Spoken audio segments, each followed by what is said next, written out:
Եզրակացնելով այնուամենայնիվ իհարկե ես կարծում եմ նաև ելույթ կունենամ լիագումարում, չկրկնվելով մեկ անգամ ևս այնուամենայնիվ ես գտնում եմ, որ այս նախագիծը հենց այնպես չի հղացել, այս նախագիծը այնուամենայնիվ սա ես դիտարկում եմ եւ ոչ միայն ես դիտարկում եմ մի առիթ, մեկ անգամ ևս անիմաստ հողազուրկ եզրակացություններ անելու համար, որ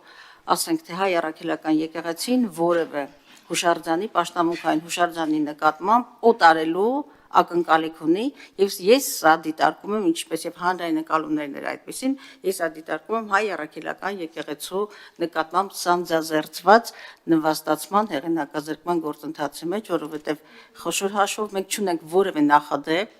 որևէ նախադեպ, որը թույլ կտա մեզ բարձրաձայնելու, որ հայ առաքելական եկեղեցին որևէ պաշտամունքային առարկայի, մանավանդ այստեղ կառույցի մասին է խոսում, իսկ կառույցները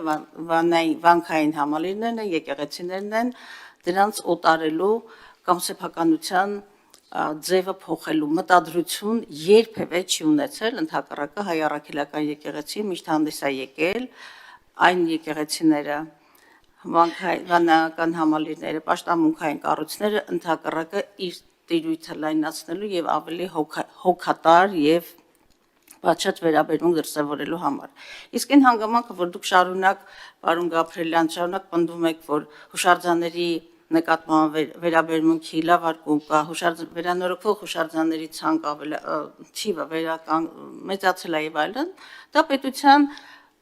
ուղիղ պարտականությունների մեջ է մտնում, որովհետև անշարժ հուշարձանների մի մեծ մաս նաև պետության հոգատարության ներքո է եւ դա մշակութային քաղաքականության անբեկանելի մաս է, մշակութային ժառանգության պահպանություն եւ պաշտպանություն։ Եվ դա լավ է, որ պետությունը այդ ուղղությամբ աշխատանքներ է տանում, որակի եւ այլնի մասին առանձին կարելի է խոսել, բայց այս պարագայում պետության պոզիտիվ, ոչ միայն պոզիտիվ, ուղղակի պետության առաքելությունն է, պետության նպատակները եւ պետության մշակութային քաղաքականության հիմնադրույթների կարևորագույն մաս է հանդիսանում։